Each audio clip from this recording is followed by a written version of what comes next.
स्वागत है आपका दोस्तों बिहार न्यूज़ में। मैं हूं फिरदौस गनी और आप देख रहे हैं केडीवी लाइव। दोस्तों आज हो चुका है 12 जुलाई 2026। तो आज की पूरे बिहार की टॉप न्यूज़ लेकर आए हैं आपके लिए। वीडियो शुरू करने से पहले आपसे एक रिक्वेस्ट है कि अगर आप पहली बार इस चैनल पर आए हैं तो चैनल को सब्सक्राइब करके बेल आइकन को प्रेस कर दीजिए और साथ ही साथ वीडियो को लाइक कर दीजिए, अपने दोस्तों के साथ शेयर भी कीजिए। तो चलिए चलते हैं आज की खबरों की ओर। दोस्तों आज बिहार न्यूज की शुरुआत सबसे पहले करेंगे कि बिहार में जमीन खरीद बिक्री का नया सिस्टम लागू, अब रजिस्ट्री से पहले सीईओ या आरओ की रिपोर्ट जरूरी। दरअसल बात यह है कि जमीन की खरीद बिक्री को लेकर के शनिवार से नई व्यवस्था की शुरुआत हो गई है। बिहार के मुख्यमंत्री सम्राट चौधरी एवं अन्य कई मंत्रियों ने इस नई व्यवस्था की शुरुआत कर दी है। इसके साथ ही अब जमीन के रजिस्ट्री से पहले खरीदार को संबंधित अंचल के अंचलाधिकारी यानी कि सीईओ या फिर आरओसी भूमि के बारे में रिपोर्ट मिल जाएगी। इस व्यवस्था में सीईओ और राजस्व कर्मचारी की भूमिका महत्वपूर्ण है। इसे देखते हुए उप निबंधन यानी कि रजिस्टर महानिरीक्षक डॉक्टर संजय कुमार ने राजस्व एवं भूमि सुधार विभाग के उप निदेशक को पत्र लिखा है।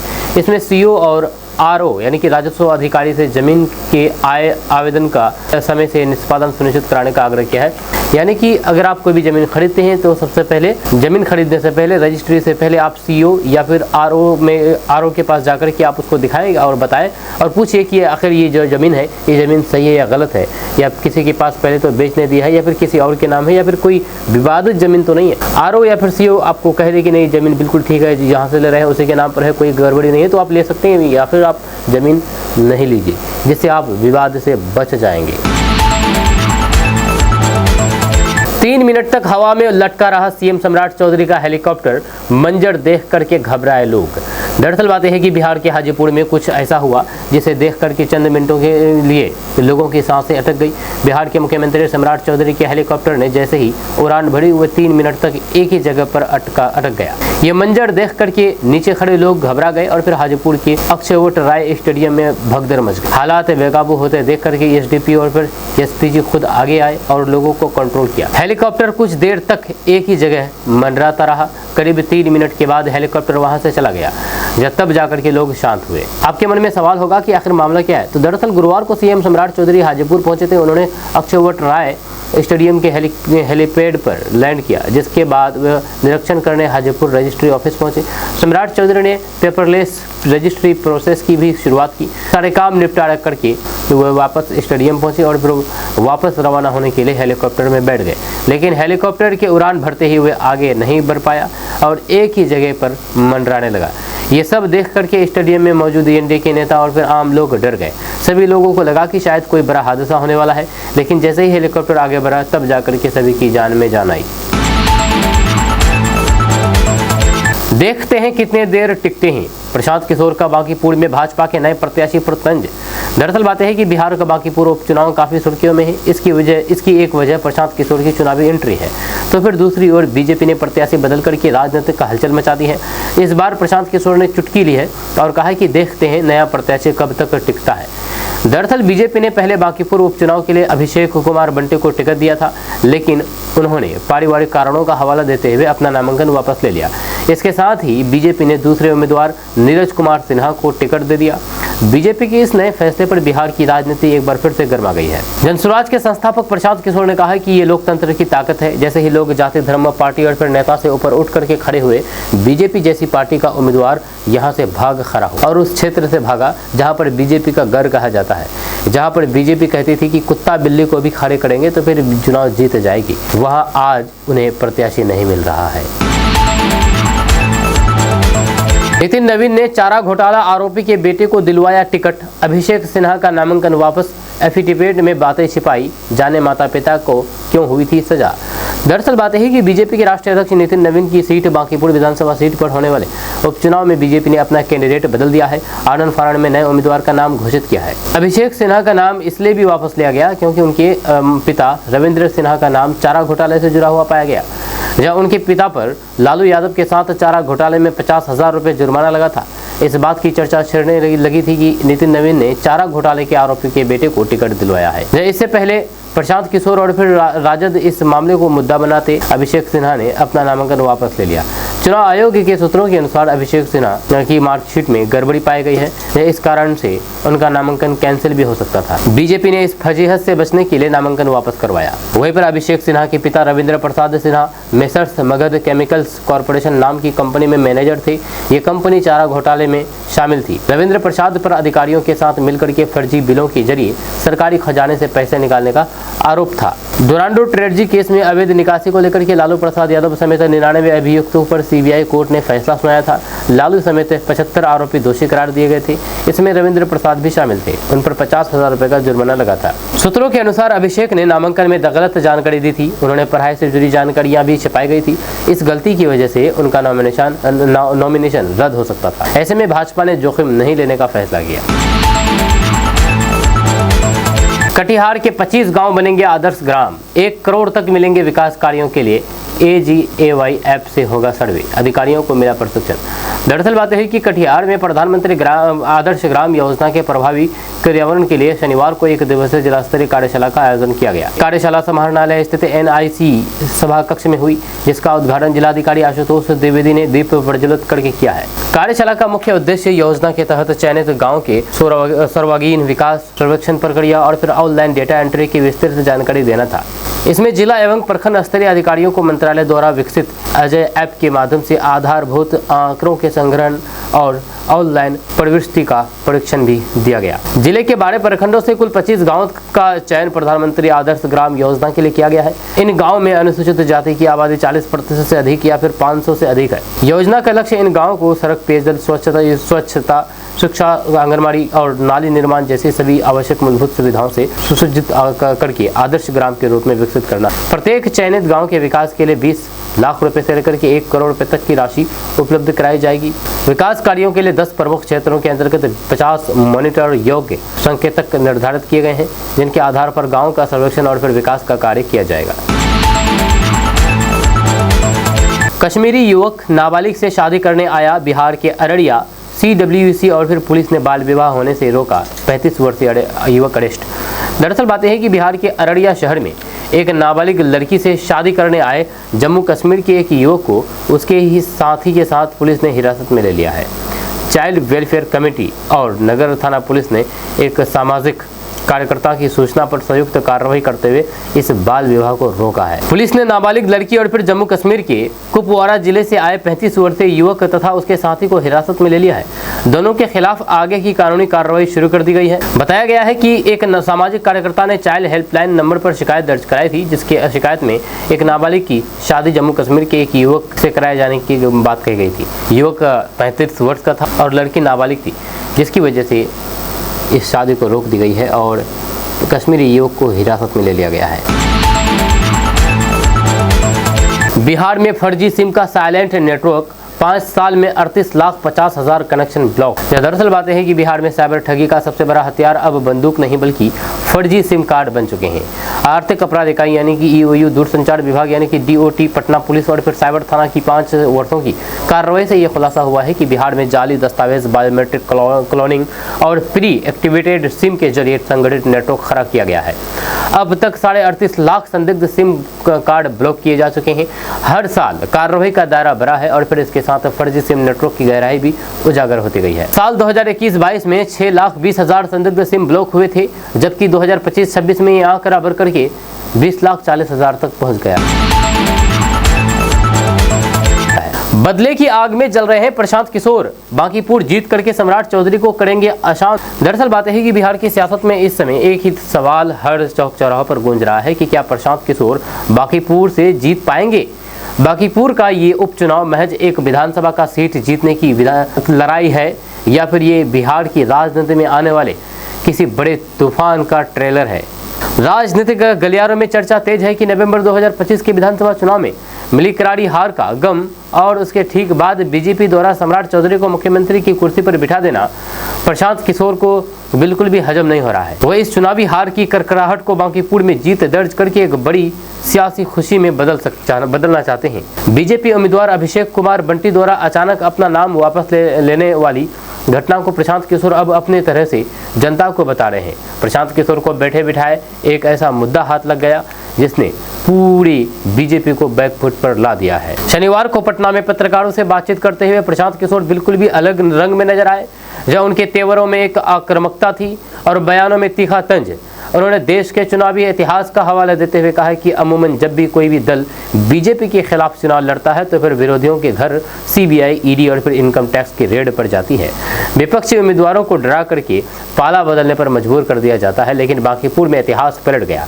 यहाँ किसी केंद्रीय एजेंसी के डर से नहीं बल्कि जनता के मौन आक्रोश के डर से खुद सत्ताधारी दल का अधिकृत उम्मीदवार मैदान छोड़ करके भाग गया। प्रशांत किशोर ने साफ कहा कि बांकीपुर कोई आम सीट नहीं है, ये दशकों से बीजेपी का सबसे उद्वेद किला रहा है और खुद बीजेपी के बड़े नेता नितिन नवीन का क्षेत्र रहा है। ऐसे घर में बीजेपी का पैर खींचना उनकी गहरी अंदरूनी कमजोरी को दिखाता है। बिहार से हरियाणा के बीच चलेगी सरकारी एसी बस, इस महीने के अंत तक शुरू होगा परिचालन। दरअसल बात है कि बिहार और हरियाणा के बीच यात्रा करने वाले लाखों लोगों के लिए बड़ी राहत की खबर है, जहां दोनों राज्यों के बीच सरकारी एसी बस सेवा शुरू करने पर सहमति बन गई है और इसका परिचालन जुलाई महीने के अंत तक शुरू होने की संभावना है। इस नई सेवा का उद्देश्य खास करके हरियाणा में काम करने वाले प्रवासी बिहारियों और फिर अन्य यात्रियों को सुरक्षित, आरामदायक और फिर किफायती यात्रा सुविधा उपलब्ध कराना है। रिपोर्ट्स के मुताबिक ये सरकारी एसी बस सेवा बिहार के 6 प्रमुख प्रमंडलों से हरियाणा के गुरुग्राम, अंबाला, पानीपत, सोनीपत और फिर अन्य प्रमुख शहरों के लिए चलाई जाएगी। बसों का संचालन तय समय सारणी के अनुसार होगा, जिससे यात्रियों को निजी बसों के महंगे किराए और फिर अनियमित सेवाओं से राहत मिलेगी। दोनों राज्यों में परिवहन विभाग इस सेवा के संचालन और फिर रूट को अंतिम रूप देने में जुटे हैं। अंतर्राज्यीय बस सेवा से बिहार और फिर हरियाणा के बीच आवागमन आसान हो जाएगा। बिहार से निकलेंगे देश के चैंपियन, हर पंचायत में बनेगा खेल क्लब, हॉकी, क्रिकेट समेत 14 खेलों पर रहेगा फोकस। दरअसल बात है कि बिहार सरकार बिहार के युवाओं को खेलों से जोड़ने और फिर नई प्रतिभाओं को आगे लाने के लिए बड़ी पहल करने जा रही है।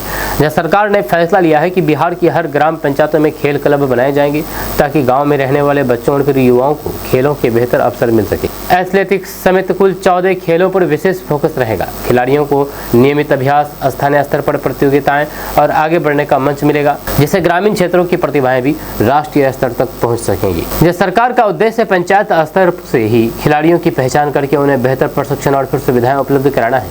इस योजना से बिहार में खेल संस्कृति को बढ़ावा मिलेगा और फिर आने वाले वर्षों में राज्य की यानी कि बिहार से राष्ट्रीय एवं अंतर्राष्ट्रीय स्तर के नए खिलाड़ी की तैयार होने की उम्मीद जताई जा रही है।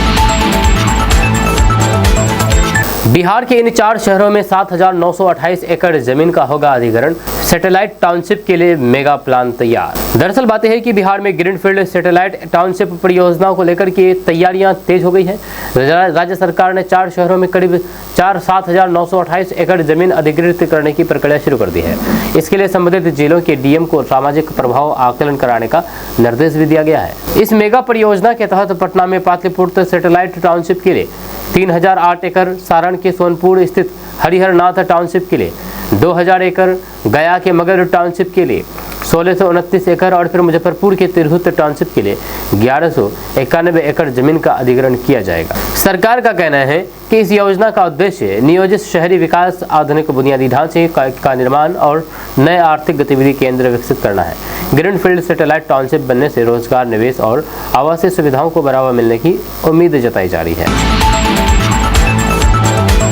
बिहार पंचायत चुनाव में इस बार जल्दी पड़ेंगे वोट और फास्ट आएगा रिजल्ट, मल्टी पोस्ट ईवीएम से होगा चुनाव। दरअसल बात है कि बिहार पंचायत चुनाव को लेकर के बड़ी तैयारियां शुरू हो गई है। इस बार चुनाव में पहली बार मल्टी पोस्ट ईवीएम यानी कि ईवीएम का इस्तेमाल किया जाएगा, जिससे मतदाता एक ही मशीन के जरिए विभिन्न पदों के लिए वोट डाल सकेंगे। यह सरकार का मानना है कि इससे मतदान प्रक्रिया पहले से अधिक और तेज और फिर व्यवस्थित होगी। मल्टी पोस्ट ईवीएम के इस्तेमाल से मतदान केंद्रों पर लगने वाली लंबी कतारें कम होगी और फिर वोटिंग में लगने वाला समय भी घटेगा। साथ ही मतगणना की प्रक्रिया भी पहले की तुलना में अधिक तेज होगी, जिससे चुनाव परिणाम कम समय में घोषित किए जा सकेंगे। राज्य निर्वाचन आयोग और फिर प्रशासन चुनाव की तैयारी में जुटे हैं। अधिकारियों के अनुसार नई तकनीक के इस्तेमाल से चुनाव प्रक्रिया अधिक पारदर्शी, सुगम और फिर प्रभावी बनने की उम्मीद है। पंचायत चुनाव की तारीखों का आधिकारिक ऐलान जल्द किया जा सकेगा। बिहार सरकार का बड़ा फैसला, किसानों को अब दिन में मिलेगी सिंचाई के लिए बिजली। दरअसल बात है कि बिहार सरकार ने किसानों को बड़ी राहत देते हुए फैसला किया है कि अब सिंचाई के लिए दिन के समय बिजली उपलब्ध कराई जाएगी। नए निर्देश के अनुसार कृषि फीडरों के जरिए किसानों को सुबह 6 बजे से शाम 6 बजे तक लगातार 12 घंटे बिजली मिलेगी, जिससे रात में खेतों की सिंचाई करने की परेशानी को काफ़ी कम होगी। सरकार का मानना है कि दिन में बिजली मिलने से किसानों का समय बचेगा, यह डीजल पंप पर होने वाला खर्च घटेगा और सिंचाई का काम अधिक सुरक्षित और फिर सुविधाजनक होगा। इस व्यवस्था से खेती की लागत कम होने के साथ साथ खरीफ और फिर रबी फसलों की सिंचाई भी बेहतर तरीके से हो सकेगी। इसके साथ ही सरकार ने सौर ऊर्जा और फिर कृषि क्षेत्र में ऊर्जा सुधार पर भी जोर दिया है। मुख्यमंत्री ने अधिकारियों को कृषि बिजली आपूर्ति को मजबूत करने और फिर किसानों को बेहतर सुविधा उपलब्ध कराने के निर्देश दिए हैं, ताकि राज्य में खेती को अधिक लाभकारी और फिर आधुनिक बनाया जा सके। प्रशांत किशोर को आखिर उपचुनाव ही क्यों पसंद आया? ये ऐसे ही नहीं, इसके पीछे 60% का गणित। दरअसल बात है कि बिहार की बांकीपुर विधानसभा उपचुनाव इस बार बेहद दिलचस्प हो गया है, क्योंकि जनसुराज के संस्थापक प्रशांत किशोर ने इस सीट को अपनी राजनीतिक रणनीति का केंद्र बनाया है। राजनीतिक विश्लेषकों का मानना है कि यह फैसला सिर्फ चुनाव लड़ने के लिए नहीं, बल्कि एक बड़े सामाजिक और फिर राजनीतिक संदेश के लिए लिया गया है। प्रशांत किशोर का दावा है कि बांकीपुर में करीब 60% ऐसे मतदाता हैं जिन्हें विकास, शिक्षा, रोजगार और फिर सुशासन जैसे मुद्दे पर एकजुट किया जा सकता है। इसी वोट बैंक को साधने की रणनीति के तहत उन्होंने इस सीट को चुना है। प्रशांत किशोर का कहना है कि उनकी राजनीतिक जाति और परंपरागत समीकरणों से आगे बढ़कर के मुद्दों पर आधारित है। जहाँ उनके अनुसार छात्र, युवा, नौकरी की तैयारी कर रहे अभ्यर्थी, महिलाओं और फिर अल्पसंख्यक समुदाय की सहित बड़ी संख्या में ऐसे मतदाता है जो बदलाव चाहते हैं। इसी सामाजिक समीकरणों को ध्यान में रखते हुए उन्होंने बांकीपुर जैसे हाई प्रोफाइल निर्वाचन क्षेत्र से चुनावी मैदान में उतरने का फैसला किया है। उनका मानना है कि यदि इस 60% वर्ग का समर्थन मिलता है तो फिर चुनावी मुकाबले की दिशा बदल सकती है। बांकीपुर उपचुनाव अब केवल एक विधानसभा सीट का चुनाव नहीं रह गया है, बल्कि इसे बिहार की बदलती राजनीति की बड़ी परीक्षा के रूप में देखा जा रहा है। भाजपा, जनसुराज और फिर अन्य राजनीतिक दल पूरी ताकत के साथ मैदान में है। हाल ही में भाजपा द्वारा उम्मीदवार बदलने के बाद ये मुकाबला और भी चर्चा में आ गया है। 12 साल की उम्र में बीजेपी ज्वाइन की बांकीपुर कैंडिडेट के बायोडाटा ने तो फर्जियत करा दी। दरअसल बात है कि बिहार के बांकीपुर विधानसभा उपचुनाव में भाजपा के नए उम्मीदवार नीरज कुमार सिन्हा का बायोडाटा इन दिनों राजनीतिक चर्चा का विषय बन गया है। उम्मीदवार के बायोडाटा में दर्ज एक जानकारी को लेकर के विपक्ष और फिर सोशल मीडिया पर सवाल उठाए जा रहे हैं। बायोडाटा के अनुसार नीरज सिन्हा ने, यानी कि जो बांकीपुर से बीजेपी के उम्मीदवार है नीरज सिन्हा, उन्होंने 12 साल की उम्र में ही भाजपा की सदस्यता ले ली थी, महज 12 साल की उम्र में। इसी दावे को लेकर के विरोधी दलों ने भाजपा पर निशाना साधा और इसे बड़े चूक बताते हुए सवाल खड़ा किया है। जनसुराज और फिर अन्य विपक्षी नेताओं का कहना है कि जब किसी राजनीतिक दल की सदस्यता लेने के लिए न्यूनतम आयु निर्धारित होती है तो 12 वर्ष की उम्र में सदस्य बनने का दावा कैसे सही हो सकता है। विपक्ष ने इसे भाजपा की लापरवाही बताते हुए पूरे बायोडाटा की विश्वसनीयता पर सवाल उठाए हैं। वहीं यह मामला सोशल मीडिया पर भी तेजी से वायरल हो रहा है और लोग इसे लेकर के तरह तरह की प्रतिक्रिया दे रहे हैं। हालांकि भाजपा की ओर से इस विवाद पर अभी तक कोई भी आधिकारिक स्पष्टीकरण जारी नहीं किया गया है। राजनीतिक जानकारों का मानना है कि ये टाइपिंग या फिर दस्तावेज तैयार करने में हुई गलती भी हो सकती है, लेकिन चुनाव के बीच सामने आई इस गलती ने पार्टी को असहज स्थिति में ला दिया है, पार्टी को फजीहत करा दिया है। पेंशन निकालने गई महिला के खाते में दिखे 740 करोड़ रुपए, सदमे से बिगड़ी तबीयत, बोली हार्ट पेशेंट रहते मर जाते। दरअसल बातें है कि बिहार में एक हैरान कर देने वाला मामला सामने आया है, बिल्कुल हैरान कर देने वाला मामला, जहां पर 1100 रुपए की सामाजिक सुरक्षा पेंशन निकालने बैंक पहुंची एक महिला के खाते में अचानक 740 करोड़ रुपए की राशि दिखाई देने लगी। इतनी बड़ी रकम देख करके महिला और फिर उसके परिजन पूरी तरह से हैरान रह गए। महिला ने बताया है कि पहले तो उन्हें अपनी आंखों पर यकीन नहीं हुआ, लेकिन जब बैंक खाते में बार बार यही राशि दिखाई दी तो फिर उनकी तबीयत बिगड़ गई। उन्होंने मजाकिया अंदाज में कहा कि अगर वह हार्ट पेशेंट होती तो इतनी बड़ी रकम देख करके वो उसी रात उसकी जान भी जा सकती थी। महिला ने तुरंत बैंक अधिकारियों को इसकी जानकारी दी। जब बैंक कर्मचारियों ने जांच के बाद बताया है कि ये किसी तकनीकी गड़बड़ी या फिर सिस्टम की गलती का मामला हो सकता है। बैंक ने महिला को आश्वस्त किया है कि उनके खाते की पूरी जांच की जाएगी और वास्तविक बची हुई राशि अपडेट कर दी जाएगी। फिलहाल खाते में दिखाई देने वाली करोड़ों रुपए की रकम को लेकर के बैंक स्तर पर जांच जारी है और फिर तकनीकी कारणों का पता लगाया जा रहा है। इस घटना की चर्चा पूरे इलाके में हो रही है और बड़ी संख्या में लोग इसे देखने और फिर जानकारी लेने बैंक पहुंच रहे हैं। हालांकि बैंक अधिकारियों ने लोगों से अफवाहों पर ध्यान न देने की अपील की है। विशेषज्ञों का कहना है कि कभी कभी बैंक सिस्टम या फिर सर्वर संबंधित तकनीकी गड़बड़ी की वजह से खाते में गलत बैलेंस दिखाई दे सकता है, लेकिन जांच पूरी होने के बाद सही राशि खुद अपडेट कर दी जाती है। बिहार पुलिस का अजब गजब कांड, बुखार की दवा को समझ लिया स्मैक, 9 महीने तक जेल में रहे 3 बेगुनाह। दरअसल बात है कि बिहार के मुजफ्फरपुर से एक हैरान कर देने वाला मामला सामने आया है, चौंका देने वाला मामला सामने आया है, जहां पर पुलिस ने 3 युवकों को स्मैक तस्करी के आरोप में गिरफ्तार करके जेल भेज दिया था। पुलिस ने दावा किया था कि उनके पास से स्मैक बरामद हुई है और इसी आधार पर NDPS एक्ट के तहत मामला दर्ज करके उन्हें जेल भेज दिया गया। लेकिन फॉरेंसिक साइंस लैब यानी कि FSL की जांच में खुलासा हुआ है कि जिसे स्मैक बताया गया था वह वास्तव में दर्द और बुखार में इस्तेमाल होने वाली सामान्य दवा निकली है। इस खुलासे के बाद अदालत ने तीनों आरोपियों को दोष मुक्त कर दिया है, वो भी 9 साल बाद। जी हाँ, 9 साल सजा को काट ली है, वो भी 9 महीना बाद, यानी कि 9 महीना तक कोई जेल में रहे। जी हाँ, जानकारी के अनुसार तीनों युवक करीब 9 महीने तक जेल में रहे। FSL रिपोर्ट आने के बाद पता चला है कि जब्त किया गया पदार्थ कोई मादक पदार्थ नहीं था। रिपोर्ट के आधार पर विशेष NDPS अदालत ने तीनों के खिलाफ दर्ज आरोप समाप्त कर दिया है। इस घटना ने पुलिस की जांच प्रक्रिया और फिर जब्त किए गए पदार्थों की प्रारंभिक पहचान को लेकर के गंभीर सवाल खड़े कर दिए हैं। बिहार के 75 साल से ज्यादा उम्र के बुजुर्गों को CM सम्राट चौधरी ने दी बड़ी खुशखबरी, अब घर बैठे मिलेगी ये सुविधा। दरअसल बात है कि बिहार सरकार ने 75 वर्ष या फिर उससे अधिक उम्र के वरिष्ठ नागरिकों को बड़ी राहत देते हुए घर बैठे जमीन और फ्लैट की रजिस्ट्री की सुविधा शुरू करने का ऐलान कर दिया है। मुख्यमंत्री सम्राट चौधरी ने वैशाली के हाजीपुर में इस नई व्यवस्था का शुभारंभ करते हुए कहा कि पहले ये सुविधा केवल 80 वर्ष से अधिक आयु को लोगों के लिए थी, लेकिन अब आयु सीमा घटा करके 75 वर्ष कर दी गई है। यह सरकार का उद्देश्य बुजुर्गों को सरकारी दफ्तरों के चक्कर लगाने से बचाना और उन्हें घर पर ही सुविधा उपलब्ध कराना है। बिहार के स्कूलों में मिड डे मील में कुछ सब्जियों पर रोक। दरअसल बात है कि बिहार शिक्षा विभाग ने बरसात के मौसम को देखते हुए सरकारी स्कूलों में मिलने वाले मिड डे मील के मेन्यू में बड़ा बदलाव कर दिया है। नए गाइडलाइंस के अनुसार अब स्कूलों में बच्चों को भिंडी, बैगन, पत्ता गोभी और फिर सभी प्रकार की पत्तेदार सब्जियां परोसी नहीं जाएगी। यह निर्णय मानसून के दौरान इन सब्जियों में कीड़े, बैक्टीरिया और फिर संक्रमण की आशंका को देखते हुए लिया गया है, ताकि बच्चों को सुरक्षित और फिर स्वच्छ भोजन उपलब्ध कराया जा सके। शिक्षा विभाग ने सभी जिलों के अधिकारियों, विद्यालय प्रधानों और फिर मिड डे मील से जुड़े कर्मियों को निर्देश दिया गया है कि नई गाइडलाइन का सख्ती से पालन किया जाए। इन सब्जियों की जगह अन्य ताजी, सुरक्षित और फिर मौसमी सब्जियों को भोजन में शामिल किया जाएगा। साथ ही भोजन तैयार करने में साफ सफाई, स्वच्छ पानी की उपयोग और खाद्य सामग्री की गुणवत्ता पर विशेष ध्यान देने के निर्देश दिए गए हैं।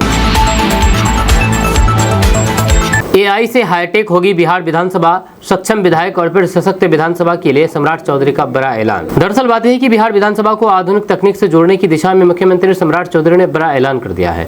उन्होंने कहा कि आने वाले समय में विधानसभा की कार्य प्रणाली में आर्टिफिशियल इंटेलिजेंस यानी कि AI का व्यापक उपयोग किया जाएगा, ताकि जनप्रतिनिधियों को नई तकनीक की जानकारी मिले और फिर सदन की कार्य क्षमता को और बेहतर बनाया जा सके। मुख्यमंत्री का मानना है कि बदलते दौर में विधायकों का तकनीक से जुड़ना बेहद जरूरी है, जिससे वे जनता की समस्याओं का समाधान अधिक प्रभावी ढंग से कर सके और शासन व्यवस्था को मजबूत बनाया जा सके। मुख्यमंत्री ने सुझाव दिया है कि बिहार विधानसभा में विधायकों के लिए विशेष AI प्रशिक्षण सत्र आयोजित किए जाए। इस प्रशिक्षण के माध्यम से उन्हें आर्टिफिशियल इंटेलिजेंस के उपयोग, डिजिटल गवर्नेंस, डेटा विश्लेषण और नई तकनीकों की जानकारी दी जाएगी। जहां उनका कहना है कि AI की मदद से सरकारी योजनाओं की निगरानी, नीति निर्माण और फिर जनता तक सेवाओं की बेहतर पहुंच सुनिश्चित की जा सकती है। इससे विधायक अपने विधानसभा क्षेत्र की समस्याओं को अधिक प्रभावी तरीके से समझ करके उनका समाधान करने में सक्षम होंगे। सम्राट चौधरी ने कहा है कि बिहार को तकनीकी रूप से सशक्त बनाना सरकार की प्राथमिकताओं में शामिल है। उन्होंने जोर देकर के कहा कि आधुनिक तकनीक का उद्देश्य केवल डिजिटल बदलाव नहीं, बल्कि लोकतंत्र को अधिक प्रभावी, पारदर्शी और फिर जवाबदेही बनाना है। यदि ये पहल लागू होती है तो फिर बिहार देश के उन चुनिंदा राज्यों में शामिल हो सकता है जहां पर विधानसभा की कार्यप्रणाली में AI आधारित तकनीकों का उपयोग इस्तेमाल किया जाएगा, व्यापक इस्तेमाल किया जाएगा। बिहार में अब आपराधिक छवि वाले लोग नहीं ले सकेंगे नौकर घाटों की बंदोबस्ती, सरकार ने बदला नियम। दरअसल बात है कि बिहार सरकार ने नौकर घाटों की बंदोबस्ती व्यवस्था में बड़ा बदलाव करते हुए नए नियम लागू कर दिए हैं। अब जिन लोगों के खिलाफ किसी न्यायालय में आपराधिक मामला लंबित है या जिनकी आपराधिक छवि है, उन्हें नौकर घाटों की बंदोबस्ती नहीं दी जाएगी। सरकार का उद्देश्य नदी घाटों पर बाहुबलियों और फिर आपराधिक तत्वों के प्रभाव को खत्म करना, व्यवस्था में पारदर्शी लाना और यात्रियों की सुरक्षा सुनिश्चित करना है। इसके लिए बंदोबस्ती से पहले आवेदकों के चरित्र और फिर पृष्ठभूमि का सत्यापन अनिवार्य किया जाएगा। नई नियमावली में नौका संचालन को लेकर भी कई महत्वपूर्ण प्रावधान किया गया है। इसके तहत नाव का संचालन केवल सूर्योदय से सूर्यास्त के बीच ही किया जा सकेगा। इसके अलावा क्षमता से अधिक यात्रियों को बैठाने, सुरक्षा जैकेट की अनदेखी करने और अन्य सुरक्षा मानकों का उल्लंघन करने पर सख्त कार्रवाई का प्रावधान रखा गया है। सरकार का कहना है कि इन नियमों का उद्देश्य नदी परिवहन को अधिक सुरक्षित, व्यवस्थित और फिर जवाबदेह बनाना है। राजस्व एवं भूमि सुधार विभाग का मानना है कि नई व्यवस्था लागू होने के बाद नौकर घाटों की बंदोबस्ती प्रक्रिया अधिक निष्पक्ष और फिर पारदर्शी होगी। इससे योग्य लोगों को अवसर मिलेगा और फिर घाटों पर लंबे समय से बने दबंगों के प्रभाव पर रोक लगेगी। सरकार ने संबंधित अधिकारियों को नए नियमों का सख्ती से पालन कराने और किसी भी तरह की अनियमितता मिलने पर तत्काल प्रभाव कार्रवाई करने का निर्देश दिए हैं। बीपीएससी 72वीं परीक्षा में इस बार होगा कुछ अलग, हर 15 मिनट पर होगी पैनी नजर। दरअसल बात है कि बीपीएससी 72वीं संयुक्त प्रारंभिक प्रतियोगिता परीक्षा को पूरी तरह से कदाचार मुक्त और पारदर्शी बनाने के लिए इस बार पहले से कहीं अधिक सख्त व्यवस्था लागू होने जा रहा है। जब आयोग के निर्देश के अनुसार परीक्षा केंद्र पर लगे सीसीटीवी कैमरों और फिर जैमर की हर 15 मिनट पर निगरानी की जाएगी। यदि किसी केंद्र पर कैमरा या फिर जैमर बंद या फिर खराब पाया जाता है तो इसकी सूचना तुरंत आयोग और जिला प्रशासन को देनी होगी। इसके अलावा सभी अभ्यर्थियों का बायोमेट्रिक सत्यापन भी अनिवार्य रहेगा ताकि किसी भी प्रकार की गड़बड़ी की संभावना न रहे। जब परीक्षा की सुरक्षा व्यवस्था को और मजबूत करने के लिए आयोग ने जांच कर्मियों और फिर अधिकारियों की तैनाती को लेकर के भी नई व्यवस्था लागू की है। जब परीक्षा शुरू होने से पहले ही सभी केंद्रों पर तैनात अधिकारियों और फिर जांच कर्मियों की लिस्ट सूची संबंधित जिला प्रशासन को उपलब्ध करा दी जाएगी। साथ ही परीक्षा ड्यूटी में लगे कर्मचारियों की भी सघन जांच होगी। आयोग ने स्पष्ट कर दिया है कि किसी भी तरीके की लापरवाही या फिर नियमों के उल्लंघन पर संबंधित अधिकारियों के खिलाफ तत्काल कार्रवाई की जाएगी। बीपीएससी का मानना है कि इन नए सुरक्षा उपायों से परीक्षा की निष्पक्षता और फिर विश्वसनीयता और मजबूत होगी। 26 जुलाई को आयोजित होने वाली 72वीं प्रारंभिक परीक्षा में लाखों अभ्यर्थी शामिल होंगे। इसीलिए आयोग ने सभी जिलों को सुरक्षा व्यवस्था, तकनीकी निगरानी और फिर परीक्षा संचालन को लेकर के विशेष सतर्कता बरतने के निर्देश दिए हैं। अभ्यर्थियों को भी समय से पहले परीक्षा केंद्र पहुंचने और फिर आयोग द्वारा जारी सभी दिशा निर्देशों का पालन करने की सलाह दी गई है। कैसा रहेगा आज का मौसम? किशनगंज, अररिया, पूर्णिया, कटिहार, पटना समेत बिहार के अन्य जिलों में आज 12 जुलाई को मौसम का हाल जानिए। दरअसल बात है कि बिहार में मानसून पूरी तरह से सक्रिय बना हुआ है और आज 12 जुलाई को भी बिहार के अधिकांश जिलों में बारिश का दौर जारी रहने की संभावना है। मौसम विभाग के अनुसार पटना समेत बिहार के सभी 38 जिलों में कहीं हल्की तो फिर कहीं मध्यम बारिश हो सकती है, जबकि गोपालगंज, सिवान, सारण और फिर आसपास के इलाकों में कुछ स्थानों पर भारी बारिश की भी संभावना जताई गई है। कई जिलों में गरज चमक के साथ तेज हवाएं चलने के आसार हैं, इसलिए लोगों को मौसम को देखते हुए सतर्क रहने की सलाह दी गई है। राजधानी पटना में दिन भर बादल छाए रहने, रुक रुक कर की बारिश होने और फिर कुछ जगहों पर तेज बारिश की संभावना है। जब मौसम विभाग ने बारिश के कारण जल जमाव, बिजली गिरने और फिर तेज हवाओं को लेकर भी सतर्क रहने की अपील की है। किसानों, यात्रियों और फिर खुले स्थानों पर काम करने वाले लोगों को विशेष सावधानी बरतने की सलाह दी गई है। मौसम वैज्ञानिकों का कहना है कि अगले 24 घंटे तक बिहार में मानसून का असर बना रहेगा। ऐसे में लोगों को अनावश्यक यात्रा से बचने, मौसम विभाग के ताज़ा अपडेट पर नजर रखने और खराब मौसम के दौरान सुरक्षित स्थानों पर रहने की सलाह दी गई है। प्रशासन ने भी लोगों से बारिश और फिर आकाशीय बिजली के दौरान सावधानी बरतने की अपील की है ताकि किसी भी तरीके की अप्रणीय घटना न हो सके। बिहार में नियम तोड़ने वाली गाड़ियों के खिलाफ बड़ी सख्ती, जिलों के लिए जारी दिशा निर्देश। दरअसल बात है कि बिहार सरकार ने सड़क सुरक्षा और फिर यात्री परिवहन व्यवस्था को बेहतर बनाने के लिए नियमों का उल्लंघन करने वाले गाड़ियों के खिलाफ सख्त अभियान शुरू कर दिया है। परिवहन विभाग ने बिहार के सभी जिलों के जिला परिवहन पदाधिकारी यानी कि DTO को निर्देश जारी करते हुए कहा कि जो भी वाहन निर्धारित सुरक्षा और फिर परिवहन मानकों का पालन नहीं करते हैं उनके खिलाफ तत्काल कार्रवाई की जाए। जरूरत पड़ने पर ऐसे गाड़ियों को जब्त करने के भी निर्देश दिए गए हैं। विभागीय समीक्षा में पाया गया है है कि कई यात्री बसों, स्कूल बसों, ऑटो और फिर अन्य व्यावसायिक गाड़ियों में सुरक्षा मानकों की अनदेखी की जा रही है।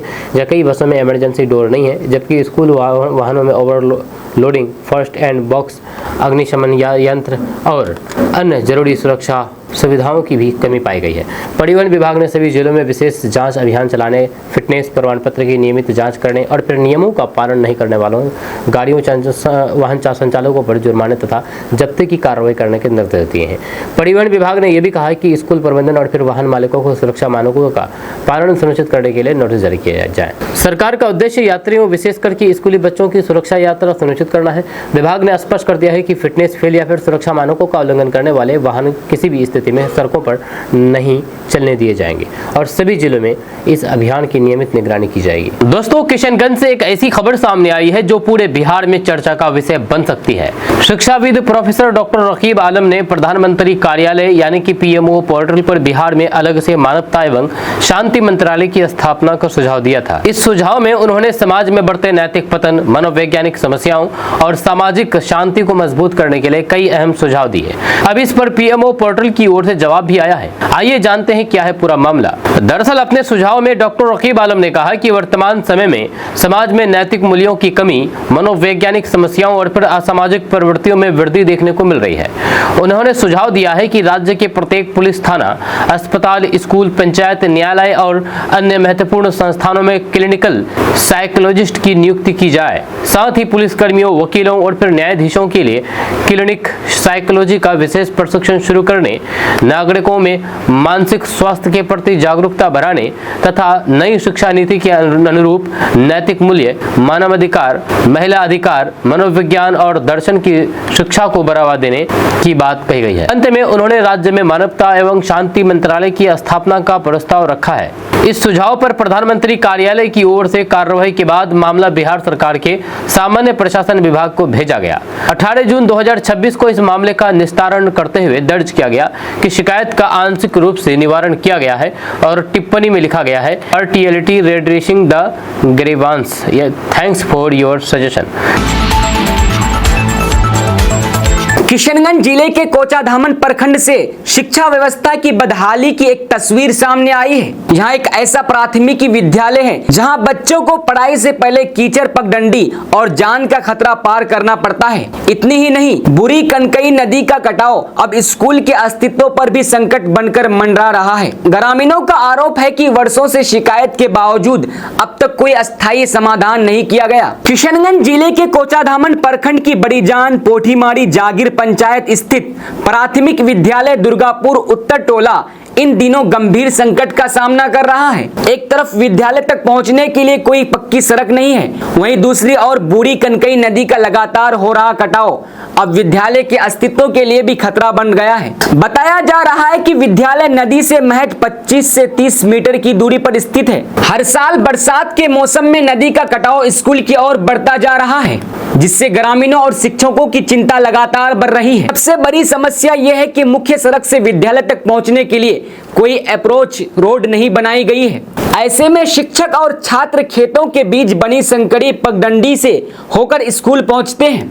बारिश के दौरान यही रास्ता कीचड़ से भर जाता है, जिससे छोटे छोटे बच्चों के गिरने और चोटिल होने का खतरा बना रहता है। विद्यालय के सहायक शिक्षक शहनवाज आलम ने बताया कि स्कूल परिसर में बिजली, शुद्ध पेयजल और शौचालय जैसी बुनियादी सुविधाएं उपलब्ध है, लेकिन सड़क नहीं होने से सबसे अधिक परेशानी छात्रों और शिक्षकों को उठानी पड़ रही है। उन्होंने कहा कि यदि समय रहते नदी कटाव को नहीं रोका गया तो आने वाले दिनों में विद्यालय भवन भी इसकी चपेट में आ सकता है। हैरानी की बात यह है कि यही विद्यालय लोकसभा, विधानसभा और पंचायत चुनाव के दौरान मतदान केंद्र भी बनाया जाता है। चुनाव के समय बड़े बड़े अधिकारी इसी रास्ते से आते जाते हैं। ग्रामीणों का कहना है कि उन्होंने कई बार प्रशासन और जनप्रतिनिधियों के सामने ये समस्या उठाई, लेकिन अब तक केवल आश्वासन ही मिला है। किशनगंज सदर अस्पताल में इलाज कराने आने वाले मरीजों और उनके परिजनों को अब बीमारी से ज्यादा अस्पताल की अव्यवस्था परेशान कर रही है। अस्पताल परिसर में बेतरतीब तरीके से खड़े दोपहिया वाहनों के कारण मरीजों, गर्भवती महिलाओं, बुजुर्गों और स्वास्थ्य कर्मियों को आने जाने में भारी दिक्कतों का सामना करना पड़ रहा है। लोगों ने अब अस्पताल प्रशासन से तत्काल व्यवस्था सुधारने की मांग की है। किशनगंज सदर अस्पताल एक बार फिर अपनी अव्यवस्थाओं को लेकर चर्चा में है। इस बार मामला अस्पताल परिसर के अंदर अवैध और अव्यवस्थित पार्किंग का है। स्थानीय लोगों और मरीजों के परिजनों का आरोप है कि अस्पताल परिसर में जहां मरीजों के आने जाने का रास्ता होना चाहिए, वहां मोटरसाइकिल और साइकिलों की लंबी कतारें लगी रहती हैं।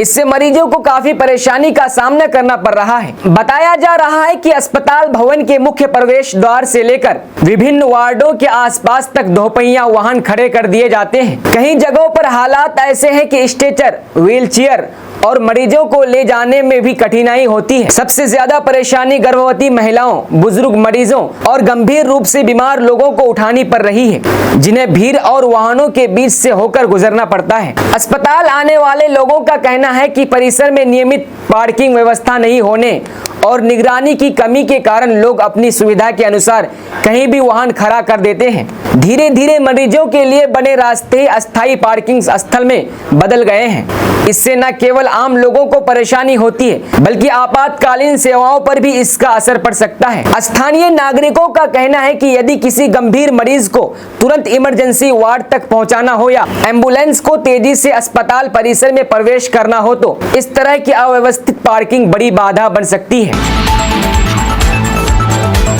किशनगंज और पूरे सीमांचल के लिए बड़ी खुशखबरी सामने आई है। प्रस्तावित मोरेग्राम किशनगंज हाई स्पीड कॉरिडोर यानी एक्सप्रेसवे को लेकर तैयारी तेज हो गई है। इस परियोजना पर NHAI की वर्चुअल बैठक में विस्तार से चर्चा हुई है, जिसमें एक्सप्रेसवे के रूट कनेक्टिविटी और विकास योजनाओं पर मंथन किया गया।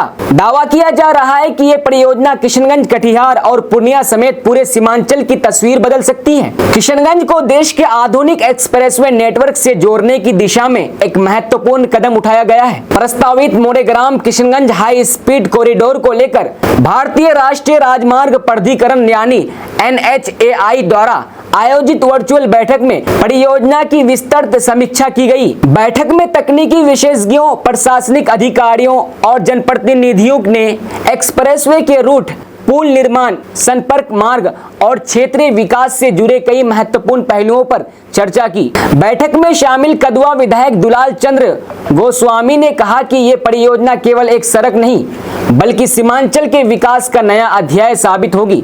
उन्होंने कहा कि एक्सप्रेसवे बनने से किशनगंज सहित पूरे सीमांचल में व्यापार, उद्योग, कृषि, पर्यटन, शिक्षा और स्वास्थ्य के क्षेत्र में नई संभावनाएं खुलेगी। प्रस्तावित योजना के अनुसार यह हाई स्पीड कॉरिडोर पश्चिम बंगाल के मोरेग्राम से शुरू होकर गंगा नदी पर बनने वाले विशाल पुल के जरिए बिहार में प्रवेश करेगा।